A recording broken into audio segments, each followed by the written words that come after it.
Welcome to Let Go, Let EFT, where we are learning and leaning in with you, with your hosts Michelle Puster and Dr. Laura Spiller. EFT is a beautiful model helping people connect with themselves and the people that matter the most, developed by Dr. Sue Johnson.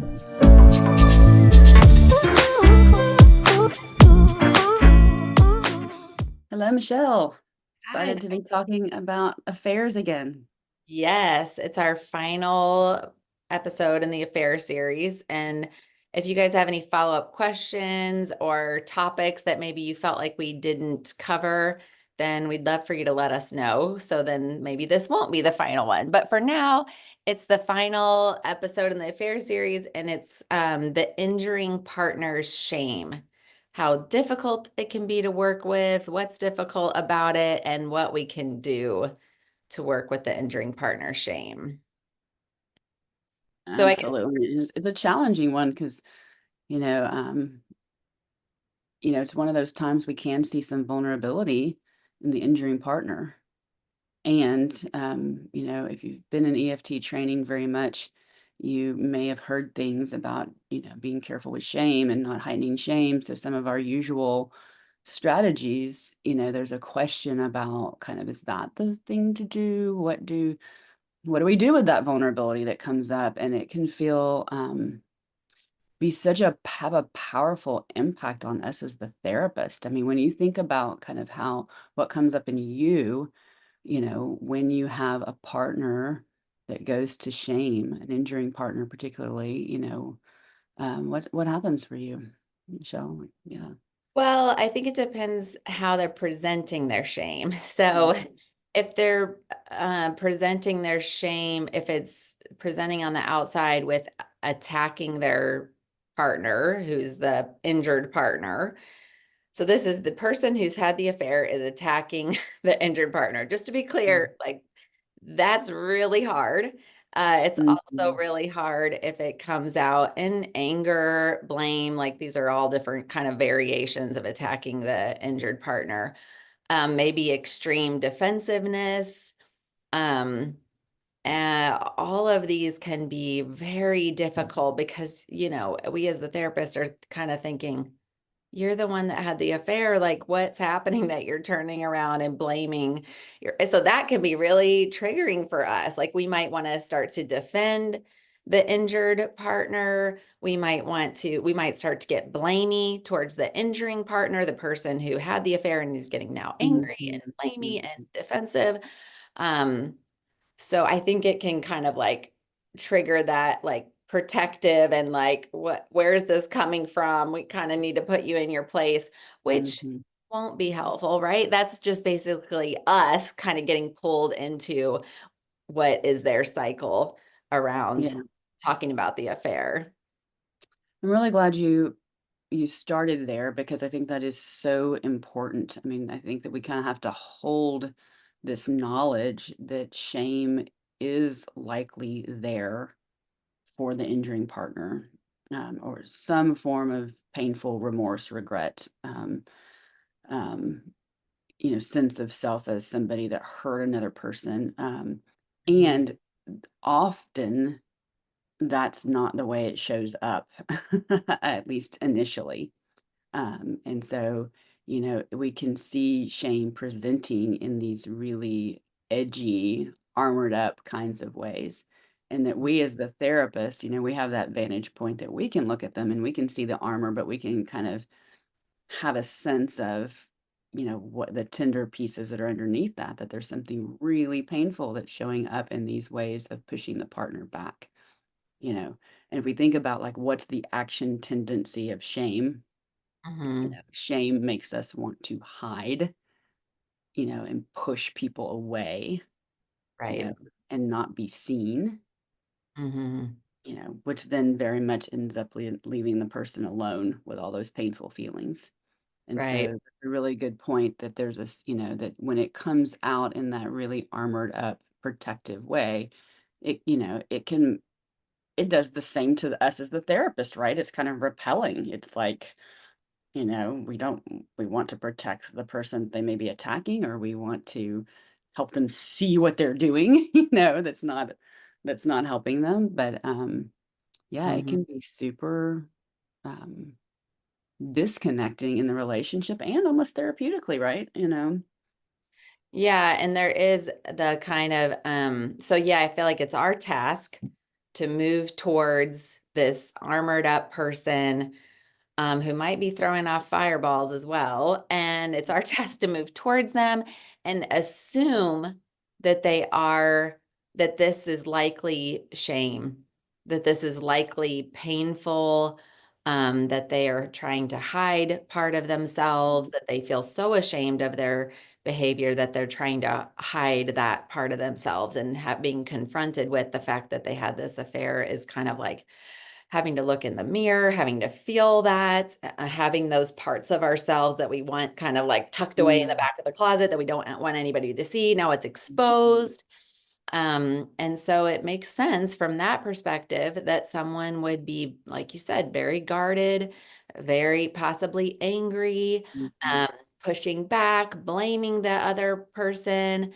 And so I feel like, yeah, we have to have this assumption and that there's this person inside who is hurting and deeply ashamed. And mhm, I'll also, mhm. that if we move towards them, that they will eventually be able to let us see maybe a little bit uh, of that shame. Yeah, of that pain, right? You got to think about like they're really thinking about what happened, that's got to be painful. Yes.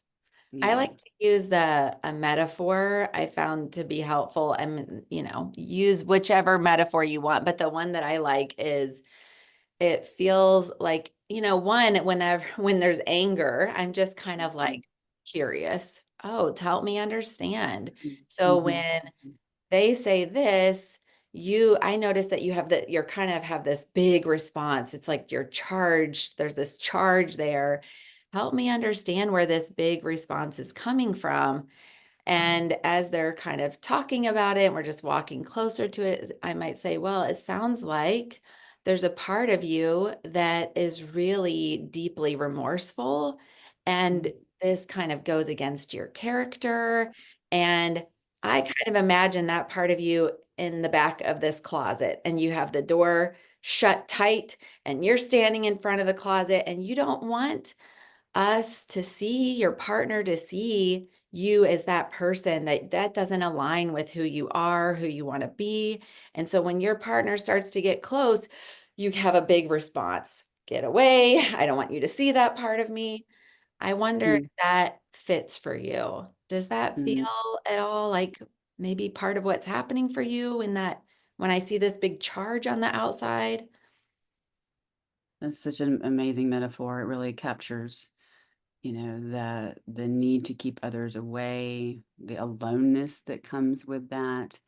And then we can kind of just put the strategies into that metaphor, right? That you bark at them to keep them away from the door. You might even shoot out that door to kind of keep people away, or you reinforce it and you lock it down, you know. Um, and yes, that keeps your partner from coming in. Maybe it kind of feels safer to you. It can feel like it's safer to them. And boy, it just feels so lonely to me. Yeah. There's that self in the back of the closet. Yeah. And I feel like, I don't know if you see this too, but oftentimes when we see the good in people, that we see like yes, I can see that you're angry, you're blaming your partner. I'm partly confused as the therapist, but I'm partly assuming that this is There's the some good like intent. George Mm, Fowler said, there's a good reason that this is happening, and there's a mm, good person inside that's trying to be heard, mm, understood, or that's feeling really terrible about themselves and is trying to hide that. mm, So, if I see that good in them and I see, oh, there's part of you that you want to hide, I feel like it starts to calm their like guardedness, their attack mode. It starts to calm mhm. that down a little bit because I'm seeing the good in them when they're not seeing the good in themselves, perhaps. So lovely. And that's the gift of EFT, right? It helps us to depathologize, right? And see that this makes sense. Yes. Mhm. Yeah. Yeah. And Is there another way that you would walk towards that person, or with the blaming on the outside and fiery outside? Is there another strategy that you use that I helps? mean, it's kind of the same. I mean, I just want to be really curious. I mean, I love that metaphor that because it pulls it together, but just like, being able to say, I can see this anger, blame, frustration, some sort of naming what that move is, and if you need to gently, you know, I will use word, if I've got to be gentle, I'm like, oh, I can just feel some edge in that, some sense of, there's a sense of keep back. And I know that when that comes up, it usually means there's something pretty hard underneath, and depending on the client, some clients you can say pain and some you got Mhm. to kind of, keep it a little bit of a distance from that emotional. It's hard, using Right. whatever word, think they might let in. Mhm. Um, what does, and I will kind of sometimes question, what do you think that anger wants for you? How is it trying to help you? You know, Mm. if that works, what's gonna feel relief? What part of you is gonna take a deep sigh and be Mm. like, oh, thank goodness, if that works, something to help them see it's a move away from something hard. Um, and again, it just brings that compassion to, oh, I know that this is because it's needed right now, that there's, if you weren't doing that, you would be feeling something that would be really difficult. You know, Mhm. and sometimes I will talk about that, you know, and I'll bet that's kind of hard to be alone with that. The thing we got to be careful is that it feels really bad to be seen there. Mhm. And so they might need a little distance from us too, Yeah. So we may need to just talk about how it's hard and it kind of pushes the other person away, Mhm. and what can give them access is just the thing that you're talking about. If they can share that intent, right? Mhm. I don't want to put that on my partner. I don't want my partner, to have to, sometimes they have, think about it anymore. Of course, we can say, well, Mhm. your partner's probably thinking about it all the time anyway. Yeah. um, but um, to reflect that good intent, really does help them open the door to the closet a little bit more because, we're coming in saying, hey, I want to, I'm interested in you. I want to see you rather than I want to punish you, which I think is what that hidden part kind of fears. Right, right, yeah, and I like the way you're kinda titrating it, meeting them where they're at. Mm, If you're pretty sure they're gonna push away the word pain, if that's too close to home, then you say hard. And I think I love the, yeah, just like walking alongside and say, we might just talk about the fact that there is a closet door and that there's hard stuff back there, and that on the outside it looks really kind of can get blamey and pushy, and you want to, and your guard, and you want to put, and so I feel like that helps. It might feel slow to us as therapists. If we know something, we might want to just go there. And we often know with our clients, some we can and many we cannot. And so we have to just kind of like titrate it and walk slowly alongside them. And over time, with safety of the session, and the injured partner listening to us and hearing, oh, wow, they might seem really angry and they're blaming me on the outside, but there's some part of them that's deeply ashamed. That's going to help soothe to some degree the injured partner as well, because they need to know that their partner is deeply remorseful, and that went against their character if that's the case, and that mhm. if they're ashamed, they need to see that they're ashamed rather than being blamed for an affair that was had on them, right? That would be very Yeah. confusing and triggering and upsetting for someone that's an injured partner. So they're also getting a lot out of us walking closer to the injured partner as well. Like they're listening and they're hopefully getting some kind of if nothing else, information, but hopefully even like soothing Mhm, and understanding from the mhm, process. mhm, mhm. Yeah, I was just that. listening to Catherine Ream talk about going slow, and how, in EFT, it's kind of ironic that, when we go slow, we actually can make more progress. But if Right. we're rushing and we're pushing and we actually create more blocks, we bring up their need for protection, and we slow down the progress. Right. So this Yeah. is definitely one of those cases where the slower you can go, right, the more you build a safe place.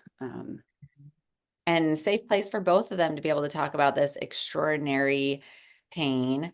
And you also mentioned perhaps another kind of injured partner, another way that injuring partner shame could come up, which is also difficult to work with. The one where they sort of feel so bad. I know I'm so bad. I'm terrible. I did I'm a, toxic, I don't know how you'd ever forgive me, you you should know. stay away from me. Yeah. Yeah. And it might on the surface look like, oh, wow, great. They're vulnerable. The partner can hear this and see their deep remorse. But in reality, I kind of think of it as like they're standing side by side, and it might start off vulnerable, but if they get sucked into a shame hole, shame Yeah. says, um, I shouldn't be around people. It wants us to keep people at a distance because we're bad. We kind of like want to hide this ugly part of ourselves. So if one person falls in the shame hole, the person who is injured is standing here alone. It might be less painful than getting, sort of like blamed for the affair or something like that, right? But this is also painful to be left alone, and they will talk about it that way. They'll say, we comes up and you get so upset that it's like, I can't even bring it up because you just get Yes. so upset that you go into a hole and I'm here by myself. And that image kind of helps the person with the shame see, oh, I'm leaving this person behind. That's not the intention. But then now you're both alone. Yeah, the shame spiral or pit or hole. Yeah, I'm so glad we came back to that, because that's what's harder for me, I think. The protective behaviors, we're kind of used to working with that, putting that in the cycle, talking about the function, and but when it's so raw and I can just feel how painful that is for the partner, and I know that, yes, the injured partner then gets this fear of touching the raw open wound. And how confusing is that for them, right? I've been hurt, but now I feel super protective of you. How do I get you to help me with my pain when I'm so afraid of your pain, because it's going to make you shut down and go away? And then I feel like I've done something wrong or bad. I mean, that I find really challenging to work with. It just Yeah. feels like you're just like not wanting to touch these, it's just hard to move because there's raw open wounds that everywhere. Yeah. Yeah. Yeah, can And be I really. think one thing that can be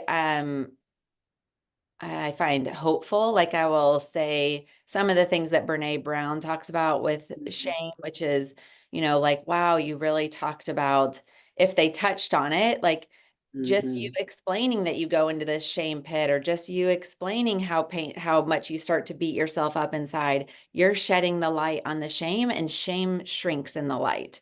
When mm, we stay quiet and we don't tell anyone and we just keep beating ourselves up and telling mhm, ourselves how bad we are, shame thrives. It's like mm, mold, it grows so well in the dark. So what you just did there was shine a light on the shame, and that's going to help the shame reduce. So I feel mm, like, because sometimes it can be overwhelming for us as therapists, like you said, we don't want to walk closer to it. mhm, Again, we get pulled into their cycle. We're like walking mhm, on pins and needles. How do we keep them from going into shame? This person mhm. feels really bad and they're like, ah.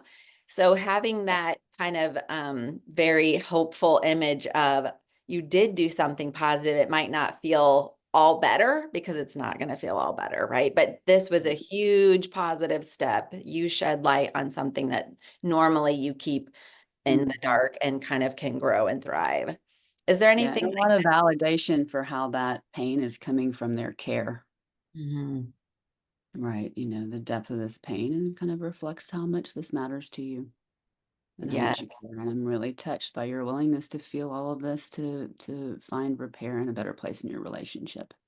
Yeah. And they both can't hear that enough, right? Like, wow, this is how much you care about your relationship, your partner. Mhm. I can see that. And it is kind of reassuring for us as therapists. And of course, it's reassuring for the couple. That reframe is, I think, especially Well, essential when, not it's we see a lot of couples doing this, but in the grand scheme of things, it's rare. It's rare for people to be willing to feel all those hard things that are in the service of repairing and rebuilding and having a better relationship.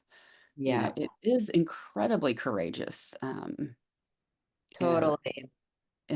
Because and lots of couples, I mean, everybody has to do their own thing to cope, but if they probably aren't going to therapy, they might just be having to sweep it under the rug because they don't know what else to do with that enormous pain.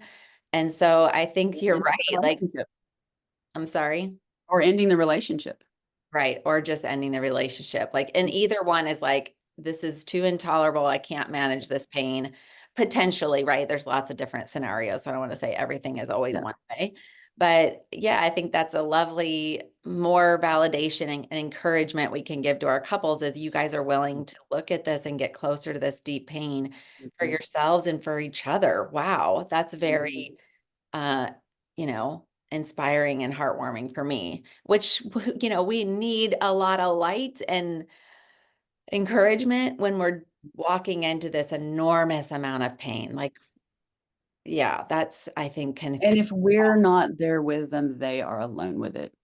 Our work is not creating that.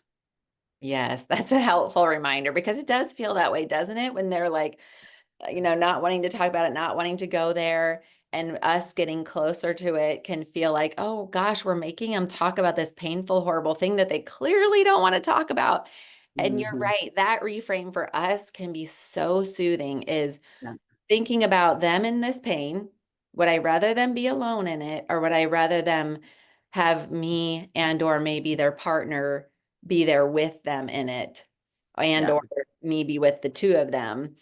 Mhm. Mhm. That is like, oh, okay. Yes, I don't want them to be alone. So it makes it a little easier to take those steps towards it. And we of course, we don't know how to fix it, but we bring something that matters so much, which is a bearing loving witness and being able to kind of see their goodness in that. Mhm. Um, let them know that even though we get that they did something that really hurt their partner, that we see them as having all kinds of goodness. You Mhm. know, I mean, think of how rare that really is in our world, in our society. Yes, it is. It makes me think of kind of my self-compassion work and meditation and Mm, like just the compassionate response that is rare and essential. Yeah, that is a big role we have is just compassion, big. seeing the good in And no, people. yeah, very often we don't have somebody standing by us in those places. So, So if we wanted to do a takeaway, that kind of makes me that to me is the takeaway, Laura, is mhm, if I'm about ready to sit down with a couple and mhm, I'm really struggling with perhaps in this case the injuring partner, and I'm mhm, really struggling with how they're treating the other person, or I'm really struggling with how they go into this shame, um perhaps a takeaway could be that we create an image in our mind's eye of their hurt, of them hurting. And maybe it would be helpful to bring the injured partner into this. It's mhm. usually a lot easier to see their hurt, but sometimes they can be fiery too, of course. So we Absolutely. might really just sit with what that hurt might look like. Like maybe they're sitting and kind of huddled in the fetal position. And, when we are experiencing that deep hurt, how do we feel in life, right? Like just Mhm, trying to tap into that deep hurt that they must be mhm. feeling because it taps into our empathy and our compassion, and Whew, that's a lot easier place to Mm. start a session from than, all right, Yes. who's gonna be doing, what's gonna be happening, like kind of top Mhm. down, how am I gonna manage this? Mhm. I feel like it's easier to start the Mm. session from a place of empathy and compassion. Mhm. And then what, yeah, it calms our nervous system, too, which I think is, one of the things that we want to talk a lot about, that self-therapist piece, because this can be tough, but if we can kind of really know that we do have something to offer, um, and that we don't have to pull them out of the back of the closet, but just the fact that we know that they're back there. Yes, exactly. I love that. That Yeah. is just empowering for us, and it's powerful to walk towards people. We don't have to make something happen, but Mhm. likely Mhm. something will shift eventually. Absolutely. And So, we would love to know your questions, your comments, your thoughts. yes, So share with us. Do you have a metaphor that you use that you love? Is there anything in our fair series that maybe you feel we left out and we need to come back to, and or just what else would you like to hear about? We love your all's comments. They've been very helpful, and it makes us encouraged to keep making these shows. If people are watching and finding them helpful, we want to keep doing it. absolutely. Thanks. Look forward to talking to you next time. All See right, you sounds good. Saturday. Bye-bye.